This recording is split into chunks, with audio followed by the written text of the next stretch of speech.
14장 40절입니다. 고린도전서 14장 40절 신약성경 282쪽입니다. 고린도전서 14장 40절 신약성경 282쪽입니다. 우리 한 절 말씀인데요.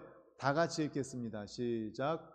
모든 것을 품위 있게 하고 질서 있게 하라. 아멘. 우리 한 번 더 읽겠습니다. 시작. 모든 것을 품위 있게 하고 질서 있게 하라. 아멘. 우리 행축 이후로 옆에 계신 분들과 인사할 때 어떻게 인사하죠? 빵끝 그리고 최고. 우리 옆에 계신 분들과 인사하겠습니다. 빵끝 최고. 빵끝 최고. 미소. 새 가족들에게 그리고 우리 성도님들에게 미소, 웃음이 얼마나 좋은지 모릅니다. 그리고 최고라고, 우리 성도님이 최고라고 항상 칭찬해 주시고 격려해 주시면 감사하겠습니다. 오늘은 고린도전서 14장 40절을 본문으로 예의와 질서라는 제목의 말씀으로 함께 은혜를 나누고자 합니다. 어느 목사님이 겪으신 일을 들었습니다. 이 어느 목사님이 전철을 탔다가 매우 충격적인 일을 경험을 했다고 합니다.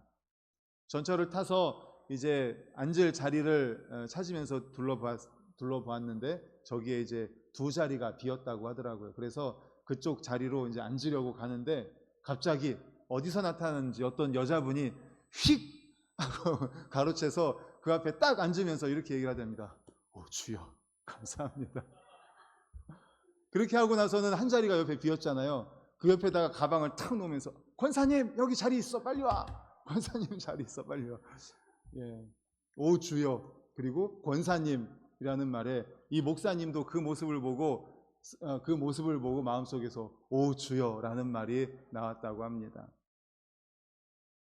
단순한 에피소드일지 모르겠지만 그 목사님은 이 상황이 한국 교회 크리스천들의 질서의식 수준을 상징적으로 보여주는 보편적인 사건으로 느꼈다고 합니다. 그런데 오늘 본문은 우리에게 어떻게 말씀하고 있습니까? 우리 다시 한번 본문을 읽겠습니다. 시작. 모든 것을 품위 있게 하고 질서 있게 하라. 아멘. 그렇습니다. 오늘 우리에게 하나님께서는 말씀해 주십니다. 품위 있게 좀 행동해라. 그리고 질서 있게 행동해라 라고 말씀해 주고 있습니다. 오늘 본문은 교회의 건덕과 관련한 방언과 예언 은사에 대한 자세의 교훈을 일단락 지으면서 그 교훈을 좀 더 보편적인 차원으로 끌어올려서 적용하고 있습니다. 본문에 보면 다시 한번 말씀을 보여주십시오. 다시 한번 방금 읽은 품위 있게 하고 질서 있게 하는데 어떤 것들을요? 모든 것. 품위 있게 하고 질서 있게 하는 게 정해져 있는 게 아니라 모든 것을 품위 있게 하고 질서 있게 하라라고 성경은 말씀합니다. 우선은 교회 안에서 일어나는 성령의 사역들을 지칭합니다. 그러나 더 나아가서는 우리 그리스도인의 삶에 포함된 모든 것들을 말합니다. 우리가 세상에서 만나는 사람들과 또 가정에서 또 교회에서 영적으로 모든 면에서 품위 있게 모든 면에서 질서 있게 행동하라는 것입니다. 우선 본문은 예배 공동체인 교회 가운데에 일반적으로 나타나고 있는 영적인 은사에 대해서 어떤 입장을 취해야 할 것인지를 말씀해 주고 있습니다. 예배가 진행되는 상황에서 어떤 사람이 순서를 기다리지 않고 큰 소리로 예언을 한다고 쳐보십시오.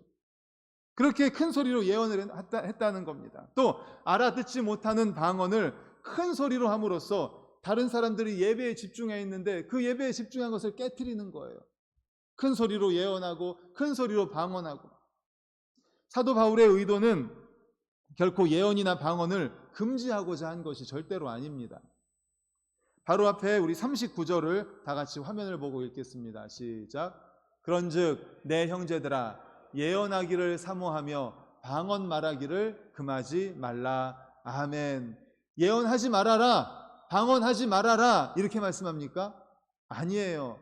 성령의 은사입니다. 예언과 방언은 성령님께서 주시는 여러 은사 중에 하나입니다. 이 고린도전서 14장에서 보면은 지혜의 말씀의 은사, 지식의 은사, 믿음의 은사, 능력의 은사, 병 고침의 은사, 영 분별의 은사, 예언의 은사, 방언의 은사, 방언 통역의 은사 등등 이 은사에 대해서 말씀하십니다. 은사는 하나님이 우리에게 주시는 선물입니다. 선물.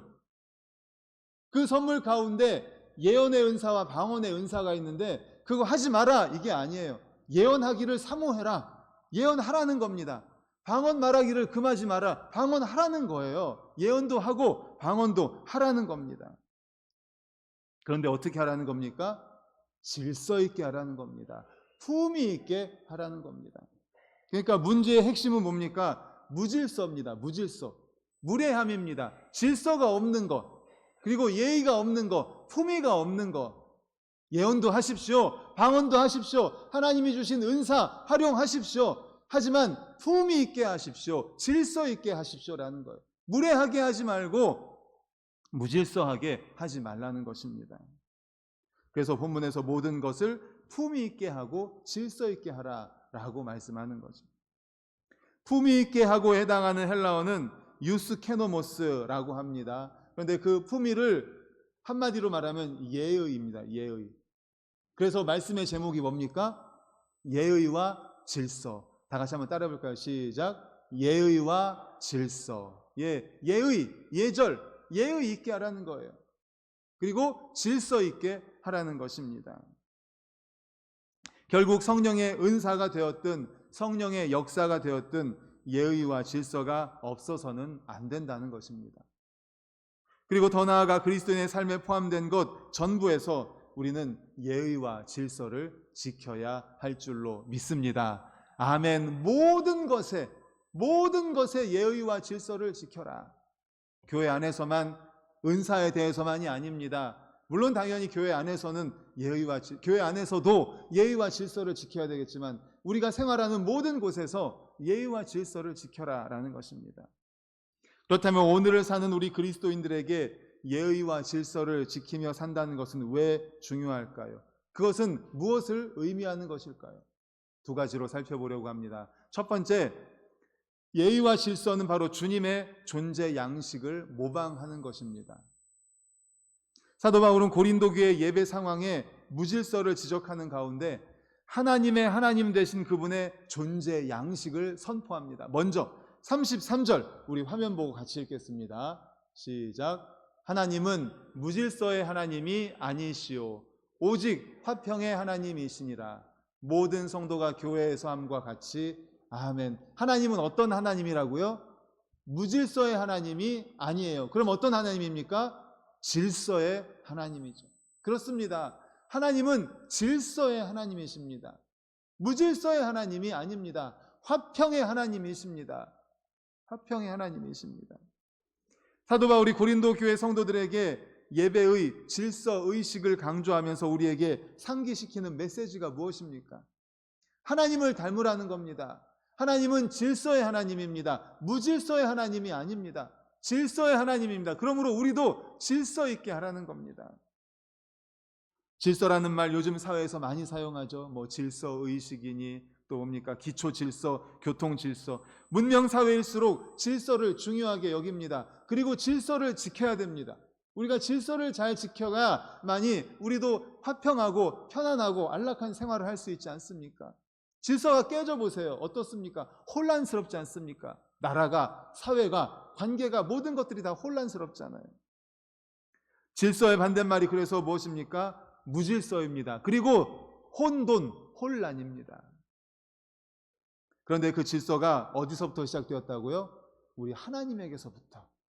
하나님은 어떤 하나님이시라고요? 질서의 하나님이십니다. 질서의 하나님. 그러므로 예수 믿는 우리는 어디서나 질서를 지키는데 모범이 되시기를 간절히 축원합니다. 아멘, 아멘. 질서를 우리가 먼저 지켜야 합니다. 하나님이 만드신 우주 만물을 통해서 우리는 주님의 존재 양식, 즉 질서를 알 수가 있습니다. 창세기 1장 1절, 2절, 9절, 10절을 우리 화면 보고 이어서 같이 읽겠습니다. 시작. 태초에 하나님이 천지를 창조하시니라. 땅이 혼돈하고 공허하며 흑암이 깊음 위에 있고 하나님의 영은 수면 위에 운행하시니라. 하나님이 이르시되 천하의 물이 한 곳으로 모이고 물이 드러나라 하시니 그대로 되니라. 하나님이 묻을 땅이라 부르시고 모인 물을 바다라 부르시니 하나님이 보시기에 좋았더라. 아멘. 아멘. 하나님의 천지 창조하시는 말씀이죠. 넌센스 퀴즈를 하나 말씀드리겠습니다. 하나님이 태초에, 지금은 넌센스 아닙니다. 6일 동안 천지를 창조하시지 않습니까? 인간을 언제 창조하셨어요? 6째 날에, 마지막 날에 창조하셨습니다. 그리고 7째 날에는 안식을 취하셨습니다. 넌센스 퀴즈. 만약에 사람을 6째 날이 아니라 첫째 날에 창조했다면 어떻게 되었을까요, 사람이? 넌센스 퀴즈. 굶어 죽었다고 합니다. 네, 먹을 게 아무것도 없으니까. 이것 또한 하나님의 창조 질서예요.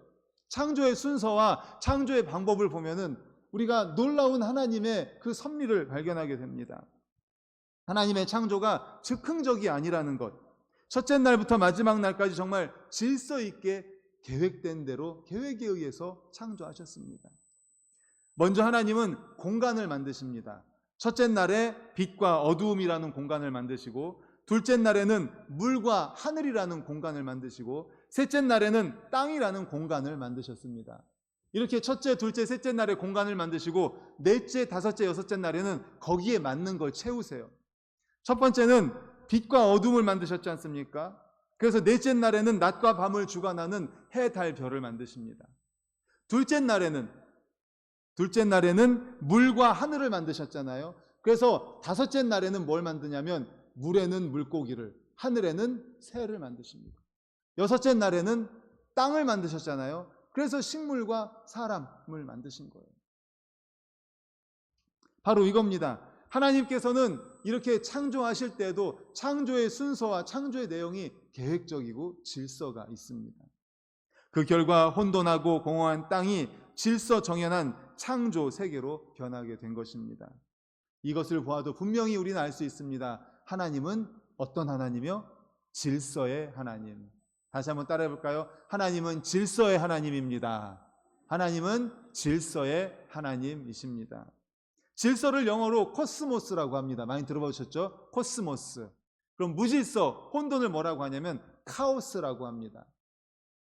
하나님께서 창조하신 우주를 영어로 코스모스, 즉 질서라고 부릅니다.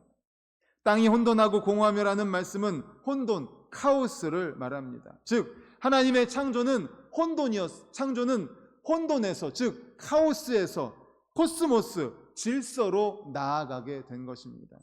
무에서 유를 창조하셨습니다. 혼돈에서 질서를 창조하셨습니다. 공허한 곳에서 충만함을 창조하셨습니다. 여성분들이 사용하는 화장품을 영어로 뭐라고 하는지 아시죠? 코스메틱스라고 합니다. 코스메틱스. 이게 어디서 왔냐면 코스모스에서 왔어요. 코스모스라는 질서라는 그 어원에서 코스메틱스가 왔습니다. 그러니까 화장품이 뭐예요? 우리 여자 성도님들의 얼굴에 질서를 잡아주는 거예요. 질서가 없는 얼굴에 화장을 통해서 질서 있게 해주는, 좀 재미있지만 그런 의미가 있습니다.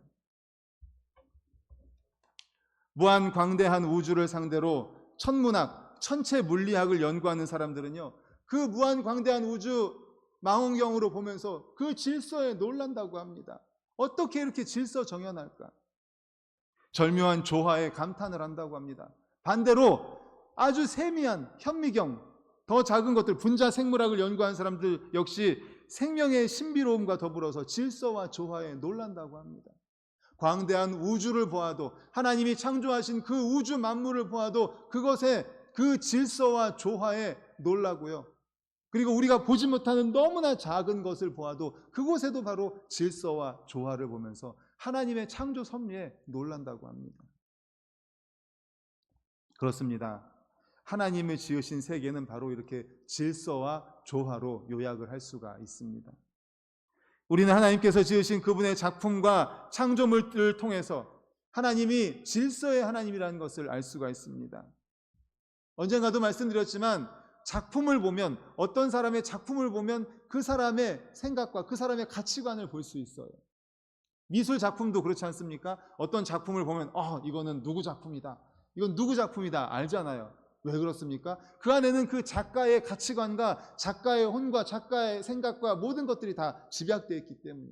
음악도 마찬가지입니다. 어떤 음악을 들으면 이거 바하 거다, 이거 핸델 거다, 이거 모차르트다, 이거 알 수 있어요. 그 사람의 생각과 그 사람의 가치관과 그 사람의 것들이 다 들어있기 때문이죠. 글도 그렇지 않습니까? 얼마 전에 노벨상 받은 누구죠? 우리나라의 한강 작가. 그 작가의 작품을 봐도 이거는 한강 작가의 작품이구나, 그 풍이 다 드러나는 겁니다. 마찬가지입니다. 하나님이 창조하신 이 천지 만물 자연을 보면요, 하나님이 어떤 분이시라는 것을 우리가 알 수 있습니다. 질서의 하나님입니다. 자연계의 질서를 보십시오. 지구의 공전, 자전 보십시오. 둥그런 지구 위에 물이 바다를 덮고 있습니다. 이것이 저절로 생긴 현상일까요? 사철의 변화가 저절로 생기는 걸까요? 맑은 밤하늘을 쳐다볼 때 별이 아무렇게나 떠 있는 것 같습니까? 그렇지 않습니다. 세밀한 조직과 질서가 있는 것을 발견합니다. 태양을 중심으로 행성들이 돕니다. 일정한 궤도가 있고 속도가 있습니다. 하나님의 창조 질서가 아니면 어떻게 이런 것들을 설명할 수가 있겠습니까? 우주 만물을 창조하신 질서의 하나님을 믿고 찬양할 수밖에 없게 됩니다. 그래서 찬송가에 이런 찬송이 있죠. 주 하나님 지으신 모든 세계. 우리 찬송가 79장인데 우리 함께 찬양할까요? 앞에 보시면서 79장 반주해 주세요. 찬송가 79장입니다. 주 하나님 지으신 모든 세계 내 마음속에 그리워 볼 때 하늘의 별 울려 퍼지는 내 성에 반주해 주세요.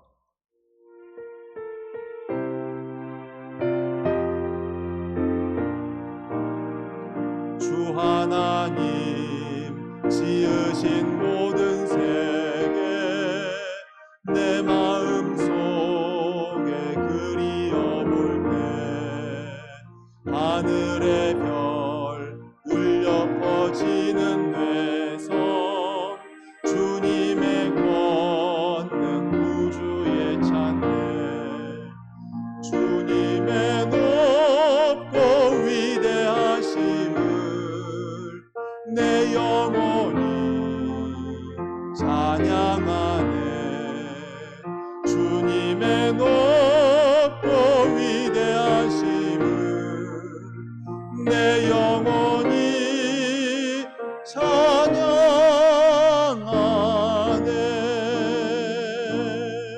할렐루야.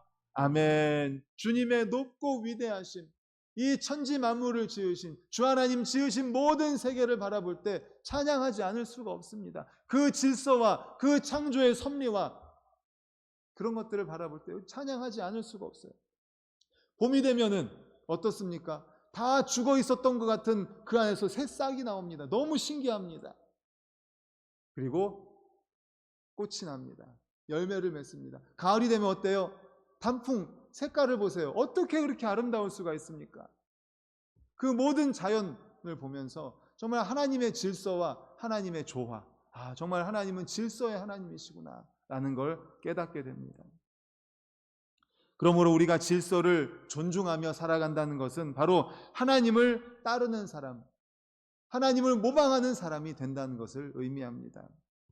마귀란 말은 헬라어로 디아볼로라고 합니다. 디아, 이게 무슨 뜻인가 하면 디아는 사이에, 어떤 사이에, 볼로는 던지다라는 두 단어의 합성어입니다. 즉 사이에 끼어들어서 깽판을 친다라는 뜻이에요. 중간에 질서정연하게 잘 있는데 거기 중간에 던진다는 거예요. 던져서 중간에 깽판을 친다는, 흐트러 놓는다는 거예요. 그래서 마귀의 역사는 항상 나누는 겁니다. 마귀의 역사는 항상 분열시키고 깨뜨리는 게 마귀의 역사예요. 하지만 우리 하나님 어떤 하나님이십니까? 중간에 막힌 담을 헐고 둘로 하나를 만드시는 분이 우리 하나님이신 줄로 믿습니다. 아멘. 그래서 항상 나누어 놓는 거는 악한 사단 마귀가 하는 역사예요. 하나님은 둘로 하나를 만두어서 질서 있게 하고 조화 있게 합니다. 사랑하는 성도님들, 그러므로 우리가 항상 기억하실 수 있기를 바랍니다. 예의와 질서, 조화, 이것은 바로 하나님의 성품이고 우리가 그것을 따른다는 것은 바로 하나님을 따른다는 의미임을 기억하시기를 간절히 축원합니다. 아멘. 어느 목사님의 글입니다. 그 교회에 김 집사님이라는 분이 계세요. 이분은 굉장히 정의로우신 분입니다. 체격에 맞게 시원시원한 성품을 가졌어요. 뭔가 잘못된 것을 보면은 그냥 넘어가질 못합니다. 꼭 가서 뭔가 이야기를 해야 돼요. 그런데 뒤끝은 없습니다. 하루는 이 김 집사님과 함께 이 목사님이 성수대교 쪽에서 언주로 쪽으로 차를 몰고 가고 있었대요. 그런데 갑자기 무슨 비상 상황도 아닌데 경찰차가 삐용삐용 하면서 갑자기 집사님 앞으로 확 끼어들더라는 거예요. 그래서 이 집사님이 깜짝 놀라면서 안 되겠다, 뭔가 각오를 하시더라고요. 그러더니 이 집사님이 차를 확 몰아가지고 경찰차 앞에 딱 대고 경찰차를 세우더라는 거예요. 이 목사님이 아이고 왜 그러시냐고 또 이런데 가만히 계시라고 하면서 나가더래요. 그러면서 주머니에서 뭘 꺼내더니 이 경찰차 앞에 가서 경례를 하고서 뭘 탁 보여주고, 그러니까는 이 경찰이 죄송하다고 인사를 하더랍니다. 나중에 들으니까 이 집사님이 경찰차 앞에 가서 딱 경례를 하고 나서 보여준 게 뭔가 하니까 주민등록증을 보여줬답니다. 나는 대한민국 국민입니다라고 먼저 보여줬대요. 그리고 메모지에다가 뭘 써서 줬는가 했더니, 교통위반을 적발하는 경찰님, 귀하께서 교통위반을 하셨기에 대한민국 국민의 한 사람으로서 귀하에게 시민 스티커를 발부합니다. 이렇게 시민 스티커를 발부했다는 겁니다. 경찰한테. 그러니까 이제 이 경찰도 미안했는지 이 집사님한테 죄송하다고 그렇게 했다고 합니다. 우리말에서는 마귀를 참소자라고 번역을 합니다. 본래 질서의 파괴자라는 뜻입니다. 마귀. 예, 그렇습니다. 마귀는 질서를 파괴하는 자입니다. 질서 있는데, 잘 있는데 그 갈라놓는 게 바로 마귀가 하는 역사입니다. 하지만 우리 하나님 어떤 하나님이십니까? 질서의 하나님이십니다. 중간에 막힌 담을 헐고 둘로 하나를 만들어서 질서 있게 조화롭게 하시는 분이 우리 하나님이신 줄로 믿으시기를 간절히 축원합니다. 그러므로 우리가 질서 있게, 예의 있게, 조화롭게 하는 것은 바로 우리 주님을 따르는 것이에요. 이 사실을 기억하시면서 어디서든지, 교회 안에서뿐만 아니라 어디서든지 예의 있게, 질서 있게 행하는 우리 모두가 되시기를 간절히 축원합니다. 아멘. 그런가 하면 두 번째로는요, 바로 그것이 이웃 사랑의 실천이기 때문입니다. 예의와 질서가 이웃 사랑의 실천입니다. 이웃을 배려하는 사랑의 나눔입니다. 이웃을 사랑한다는 말은 이웃의 유익을 구한다는 것 아니겠습니까? 이웃의, 다른 사람의 유익을 구하는 거예요. 왜 질서를 깨트리고 싶은 충동을 느낍니까? 여러 원인이 있을 수 있지만 결국 무질서의 밑바닥엔 무엇이 있습니까? 나의 유익 때문인 거예요. 질서 있어요. 질서 있게 뭔가 줄을 쭉 서 있습니다. 그런데 중간에 끼어들었어요. 그럼 뭘까요? 내가 빨리 가고 싶기 때문 아닙니까? 이게 바로 나의 유익 때문이잖아요. 그러니까 질서를 깨트리는 무질서는 그 근간에 보면 뭐가 있느냐? 내 유익을 위해서라는 거죠. 내 유익을 위해서. 그래서 사도 바울은 고린도전서 13장 5절에서 이렇게 말씀합니다. 우리 화면 보고 같이 읽겠습니다. 시작. 무례히 행하지 아니하며 자기의 유익을 구하지 아니하며 성내지 아니하며 악한 것을 생각하지 아니하며. 아멘. 자기의 유익을 위해서 남의 유익을 해치는 것, 이것은 무례함의 본질 아닙니까? 그런데 고린도전서 13장 5절에서는 무례히 행하지 말라, 무례히 행하지 않는 것이 바로 사랑이다, 이웃 사랑이다 라고 이야기합니다. 그리고 자기의 유익을 구하지 않는 것, 아까도 말씀드렸지만 질서를 깨트리는 것, 질서를 깨트리는 그 근간에는 뭐가 있다고 그랬어요? 내 유익을 위해서, 내가 뭔가 조금 더 빨리 가고 싶고, 내가 조금 더 뭔가를 얻고 싶고, 그렇기 때문에 질서 있는 곳에 중간에 끼어들어서 내 유익을 챙기려고 하는 것 아니겠습니까? 그래서 무례히 행하지 않는 것, 그리고 자기의 유익을 구하지 않는 것. 고린도전서 13장 무슨 장이에요? 사랑장이잖아요. 바로 사랑, 이웃 사랑이 바로 이겁니다. 무례히 행하지 않고 자기의 유익을 구하지 않는 것. 그런데 뜻밖에도 무례한 그리스도인들이 많은 것 같습니다. 그래서 풀러 신학교 총장이신 리처드 마어 박사는 이런 책을 썼습니다. 무례한 기독교. 따라해 볼까요? 무례한 기독교. 무례한 기독교. 예. 이런 책이 왜 나왔겠습니까? 우리 그리스도인들이 기독교가 얼마나 무례했으면 기독교가 무례하다고 무례한 기독교라고 썼겠습니까? 사실상 무례는 무질서입니다. 그 반대가 잘 모양이 갖춰진 삶, 곧 본문의 품이 있는 삶입니다. 예의 있는 삶입니다. 가장 작은 일에서부터 그리스도인의 향기를 발할 수 있기를 간절히 소망합니다. 작은 일에서부터. 본래 예절 바른 국가의 전통을 말할 때 대영 제국을 우리가 손꼽아 말합니다. 그런데 대영 제국의 예절은 궁중 예절이 원천이고, 그 궁중 예절은 잘 들으십시오. 하나님 나라 궁중의 아들답고 딸다운이라는 뜻이 있답니다. 대영 제국의 그 궁중 예절의 말의 뜻에 뭐가 있는가 하면 하나님 나라 궁중의 아들다운, 하나님 나라 궁중의 딸다운 그런 뜻이 있답니다. 그래서 예절을 지키십시오 라는 말은 본래 하나님의 아들답게 사십시오, 하나님의 딸답게 사십시오. 예절을 지키십시오 라는 말은 하나님의 아들답게 딸답게 사십시오 라는 의미가 있다는 겁니다. 이런 대영 제국의 예절 정신을 나타내는 일화가 있는데 일화를 소개시켜 드리겠습니다. 1852년 2월 26일에 아프리카 남단을 지나가던 영국 군함 한 척이 있었습니다. 영국 군함. 아프리카에서 영국 군인과 그 가족을 싣고 영국으로 돌아가는 길이었다고 합니다. 그런데 그만 그 배가 암초에 걸려서 파선하게 되었습니다. 그런데 그 배에는 구명 보트가 그 안에 탄 사람들을 다 태울 만큼 넉넉하지가 않았어요. 한 반 정도만, 절반밖에 타지 못하는 상황이었습니다. 배가 암초에 걸려서 이렇게 물 속으로 가라앉고 있었습니다. 영화 타이타닉 보셨죠? 타이타닉. 배가 그렇게 갈라지면서, 암초에 걸려서 갈라지면서 뱃속으로 가라앉고 있었습니다. 우왕좌왕하는 이들에게 함장이 명령을 내렸습니다. 군인 여러분, 군인과 가족들이 탔다고 했잖아요. 군인 여러분, 우리들의 가족들은 지금까지 우리를 위해서 희생해 왔습니다. 이제는 우리가 그들을 섬길 때입니다. 그들을 먼저 태울 수 있도록 도와주십시오.